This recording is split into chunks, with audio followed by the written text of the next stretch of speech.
ஆன்மீக நண்பர்கள் அனைவருக்கும் வணக்கம் நேயர்களே. நாம் இன்னைக்கு இந்த பதிவில் பிரயோஜனம் எதிர்பார்க்காமல் எல்லோருக்குமே உதவி செய்யக்கூடிய ரிஷபராசி என்பர்களுக்கு ஆடி முடிந்து ஆவணி பிறக்கக்கூடிய இந்த மாதம் உங்களுக்கு எப்படிப்பட்ட ஒரு மாதமாக அமைய போகுது. ஆவணி மாதம் ரிஷபராசியில் இருக்கக்கூடிய கார்த்திகை, ரோஹிணி, மிருகசீரிடம் இந்த 3 நட்சத்திரக்காரங்களுக்கும் உங்களோட வாழ்க்கையில் ஏற்படக்கூடிய தாக்கங்களும் கிரக நிலை அமைப்புகளால் ஏற்படக்கூடிய மாற்றங்களும் என்ன மாதிரியான விளைவுகளை கொடுக்கும் அப்படிங்கிறதான் விரிவாக இந்த பதிவில் நாம் இப்போ பார்த்து தெரிஞ்சுக்க போகிறோம். இந்த பதிவு நீங்கள் பயன்பெறும் வகையில் அமையும், அதனால் ஸ்கிப் பண்ணாமல் முழுமையாக பாருங்கள். நீங்கள் இப்போ தான் ஃபர்ஸ்ட் டைம் நம்மளோட சேனலை பார்க்குறீங்க அப்படின்னா மறக்காமல் நம்மளோட சேனலை சப்ஸ்கிரைப் பண்ணி வச்சுக்கோங்க. 12 ராசிகள்லையுமே ஒவ்வொரு ராசிக்கும் இந்த மாதம் எப்படிப்பட்ட மாதமாக அமையும் அப்படிங்கிற ஒரு தயக்கம் மாத தொடக்கத்தில் இருக்கும். இந்த மாதத்தில் நம்ம நினச்சது என்னெல்லாம் நடக்கும் அப்படிங்கிறத நம்ம புலம்பிக்கிட்டே இருப்போம் நம்மளோட மனதில் போட்டு. அந்த வகையில் இந்த ஆவணி மாதம் நீங்கள் நினச்ச விஷயங்கள் நிறைவேறுமா, இந்த மாதம் ஏற்படக்கூடிய நல்ல பயன்கள் என்ன அப்படிங்கிறத நாம் இந்த பதிவில் விளக்கமாக பார்க்கலாம். ஆடி முடிஞ்சு ஆவணி பிறக்கக்கூடிய இந்த காலகட்டம் ரிஷபராசி அன்பர்களுக்கு எப்படிப்பட்ட வாய்ப்புகளை கொடுக்கும், இந்த ஆவணி மாதத்தில் சிறப்புக்குரிய தினம் என்ன, அந்த சிறப்புக்குரிய தினத்தில் நம்ம என்ன செய்யணும், ரிஷபராசியில் இருக்கக்கூடிய நீங்கள் எந்த தெய்வத்தை எப்படி வழிபட்டால் நன்மைகளை பெற முடியும் அப்படிங்கிறத வாங்க நாம இப்போ பார்க்கலாம். ஆவணி மாதம் அப்படிங்கிறது தமிழ் மாதத்தில் 5வது மாதமாக வருது. ஆன்மீக ரீதியாகவும் சரி, விவசாய ரீதியாகவும் சரி, இந்த ஆவணி மாதம் ரொம்பவுமே சிறப்பு வாய்ந்த ஒரு மாதமாக பார்க்கப்படுது. ஏன்னா ஆவணி மாதத்தில் சூரிய பகவான் சிம்ம ராசியில் சஞ்சாரம் செய்வார். அதனால தான் இந்த மாதத்தை சிம்ம மாதம் அப்படின்னும் சொல்லுவாங்க. இந்த மாதத்தில் பாருங்கள், விநாயகர் சதுர்த்தி வரும், கிருஷ்ண ஜெயந்தி வரும். இது ரொம்பவுமே முக்கியமாக இந்துக்கள் பண்டிகையாக கொண்டாடப்படுது. இந்த விநாயகர் சதுர்த்தி, கிருஷ்ண ஜெயந்தி அது மட்டும் இல்லாமல் ஆவணி மூலம் ரொம்பவுமே சிறப்பு வாய்ந்ததாக பார்க்கப்படுது. இந்த ஆவணி மாதத்தில் வரும் மூல நட்சத்திரம் சிவபெருமானுக்கு மிகவும் உகந்த நாளாக பார்க்கப்படுது.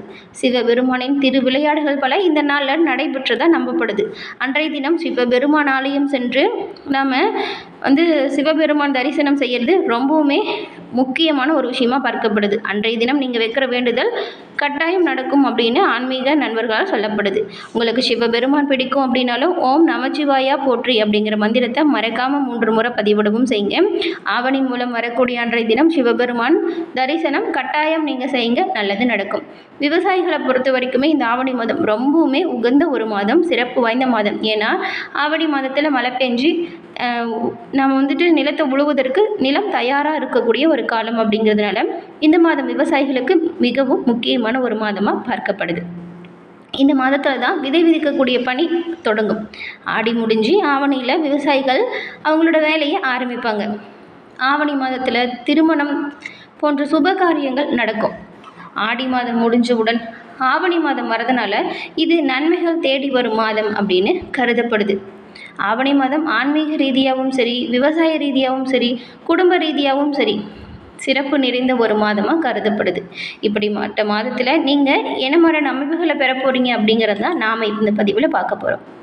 ரிஷபராசி அப்படிங்கிறது நம்ம தினமும் பார்க்குற ராசி பலனில் 2வது ராசியாக வருது.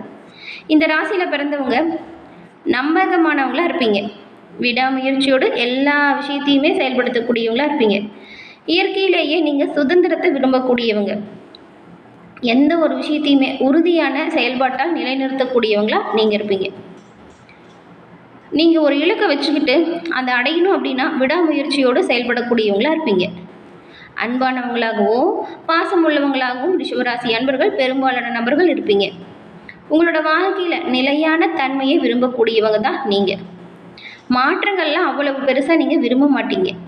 சில நேரத்தில் கொஞ்சம் பிடிவாதமாகவும் நடந்துப்பீங்க. நீங்கள் பணத்தை சேமிக்கிறதையும் வாழ்க்கையில் முன்னேறுவதிலையும் ஆர்வம் காட்டக்கூடியவங்களா இருப்பீங்க. உங்களுக்கு பாருங்களேன், இந்த கலை, இசை இதெல்லாம் ரொம்பவுமே பிடிக்கும். ரிஷபராசியில் பிறந்தவங்க பெரும்பாலும் அமைதியான நபர்களாக இருப்பீங்க. இப்படிப்பட்ட ரிஷபராசியில் இருக்கக்கூடிய கார்த்திகை, ரோஹிணி, மிருகசீரிடம் 3 நட்சத்திரக்காரங்களுக்கும் இந்த ஆவணி மாதம் ஏற்பட்டிருக்கக்கூடிய அமைப்புகள் எப்படி அமைஞ்சிருக்கு அப்படிங்கிறத வாங்க பார்க்கலாம். முதல்ல கார்த்திகை 2, 3, 4ஆம் பாதம் கொண்ட உங்களுக்கு நினைச்சதை சாதிக்கிறதுல உறுதியாக இருக்கணும் அப்படிங்கிறது தான் உங்களுக்கு பிடிச்ச ஒரு விஷயமா இருக்கும். அப்படிப்பட்ட உங்களுக்கு ஆவணி மாதம் மிகவும் முன்னேற்றம் நிறைந்த ஒரு மாதமாக அமைய போகுது. 4ஆம் இடத்துல கேந்திர பலத்தோட ஆட்சியாக செஞ்சிருக்கும் சூரியன் உங்களோட முயற்சிகளை வெற்றியாக்க போகிறாரு. செல்வாக்கு உயர்ந்து காணப்படும். உழைப்பு அதிகரித்தாலும் அதற்கேற்ற ஆதாயம் கிடைக்கும். அரசு பணியில் இருக்கக்கூடியவங்களுக்கு நீங்கள் எதிர்பார்த்த இடமாற்றம், பதவி உயர்வு உண்டாகும். தாய்வழி உறவுகளால் ஆதரவு உங்களுக்கு உண்டாகும். இழுபறியாக இருந்த வேலை கூடிய விரைவில் முடிவிற்கு வரும். தொழிலில் நல்ல ஒரு முன்னேற்றம் வரும். வேலையில் இதுவரைக்கும் இருந்த பிரச்சனை இப்பொழுது தீரும். வம்பு வழக்குகளும் சாதகமான நிலையை உங்களுக்கு கொடுக்கும். ராசிநாதன் சுக்கிரனின் சஞ்சாரம் சாதகமாக இப்போ இருக்கிறதுனால உங்களுக்கு வரவு அதிகரிக்கும். புதிய இடம், வீடு வாங்கும் முயற்சி வெற்றி வாய்ப்பை கொடுக்கும். குடும்பஸ்தானத்தில் சஞ்சரிக்கும் குரு பகவானால் பொருளாதாரத்தில் நல்ல ஒரு நிலை உயர்ந்து காணப்படும். கணவன் மனைவிக்கிடையே இருந்த பிரச்சனை முடிவிற்கு வந்துடும். கொடுத்த வாக்கை காப்பாற்றுவீங்க. கடன்களை அடைபடக்கூடிய யோகம் உண்டாகும். பூர்வ புண்ணிய ஸ்தானத்தில் செவ்வாய் சஞ்சாரம் செய்கிறதுனால உங்களுடைய குழந்தைகள் நலனில் நீங்கள் கொஞ்சம் அக்கறை செலுத்தினா நல்லது. பூர்வீக சொத்தில் இருந்த பிரச்சனை கொஞ்சம் தலை தூக்கலாம், கவனமாக இருங்க. 26ஆம் தேதி முதல் புதனின் சஞ்சாரம் சாதகமாக இருக்கிறதுனால கலைஞர்களுக்கும் வியாபாரிகளுக்கும் புதிய ஒப்பந்தம் கிடைக்கும். பணப்புழக்கம் சீராக அதிகரித்து காணப்படும். அடுத்து ரோஹிணி நட்சத்திரக்காரங்களுக்கு எந்த ஒரு விஷயத்திலையுமே நிதானமாக செயல்பட்டு நினைச்சதை சாதித்து வரும் உங்களுக்கு ஆவணி மாதம் ஒரு பிரகாசமான மாதம். தன குடும்ப வாக்குஸ்தானத்தில் சஞ்சரிக்கும் குரு 6, 8, 10ஆம் இடங்களை பார்க்கறதுனால உடலில் ஏற்பட்ட பாதிப்பு விலகும். தொழிலில் ஏற்பட்ட போட்டிகள் இருந்த இடம் தெரியாமல் போகும். உங்களை எதிர்த்தவங்களே உங்ககிட்ட வந்து சமாதானம் பேசும் நிலை உருவாகும். வம்பு வழக்குகள் உங்களுக்கு சாதகமான பலனை கொடுக்கும். அரசியல்வாதிகள் செல்வாக்கு உயர்ந்து காணப்படும். சிலருக்கெல்லாம் புதிய சொத்து சேர்க்கை கூட வரும். வேலையில் ஏற்பட்ட பிரச்சனை வழக்கு முடிவுக்கு வரக்கூடிய அமைப்பு இருக்குது. எதிர்பார்த்த இடமாற்றம், பதவி உயர்வு உண்டாகும். வேலைக்காக முயற்சி செய்தவங்களுக்கு திறமைக்கேற்ற வேலை கிடைக்கும். வெளிநாட்டு முயற்சி சாதகமாக மாறும். கலைஞர்களுக்கு எதிர்பார்த்த ஒப்பந்தம் கிடைக்கும். பணியில் இருக்கக்கூடியவங்களுக்கு உங்கள் மேலதிகாரிகளின் ஆதரவு பக்கபலமாக உண்டாகும். குடும்பத்தில் தடைபட்டிருந்த சுப நிகழ்ச்சி கூடிய விரைவில் நடக்கும். சிலருக்கெல்லாம் புதிய வீட்டில் பால் காய்ச்சக்கூடிய அமைப்பும் உருவாகும். பிள்ளைகளுக்காக மேற்கொள்ளும் முயற்சி வெற்றி வாய்ப்பை கொடுக்கும். விவசாயிகள் வேளாண்மையில் முழு கவனம் செலுத்தினா நல்லதாக இருக்கும். பெண்களுக்கு குடும்பத்தில் நெருக்கடி நீங்கும். கணவர் பிள்ளைகளுடன் வசிக்கும் நிலை உருவாகும். சிறு வியாபாரிகளுக்கும் ஆதாயம் அதிகரித்து காணப்படும். மிருகசீரிடம் 1, 2ஆம் பாதம் கொண்ட உங்களுக்கு துணிச்சலையும் தைரியத்தையும் இயல்பாகவே கொண்டு வாழ்ந்து வரக்கூடியவங்க தான் நீங்கள். முன்னேற்றம் உண்டே. வாழ்க்கையில் நல்ல ஒரு வாழ்க்கையை அமைத்து கொடுக்கும் அப்படிங்கிறத நம்பக்கூடியவங்க நீங்கள். அதற்காக உழைக்கவும் தயாராக இருப்பீங்க. இப்படிப்பட்ட உங்களுக்கு ஆவணி மாதம் மிகவும் நன்மையான ஒரு மாதமாக அமைஞ்சிருக்கு. தைரிய வீரிய பராக்கிரமக்காரகனாக இருக்கக்கூடிய செவ்வாய் மாதம் முழுவதும் 5ஆம் இடத்தில் சஞ்சாரம் செய்யும் பொழுது இதுவரைக்கும் உங்களோட பூர்வீக சொத்தில் எதிர்பாராத பிரச்சனை வழக்கு உருவாகி இருக்கலாம். அதை நீங்கள் கொஞ்சம் கவனமாக செயல்படுத்தினா நன்மையை பெற முடியும். உங்களுடைய பிள்ளைகளாலும் சில சங்கடங்கள் திடீர்னு வரலாம்.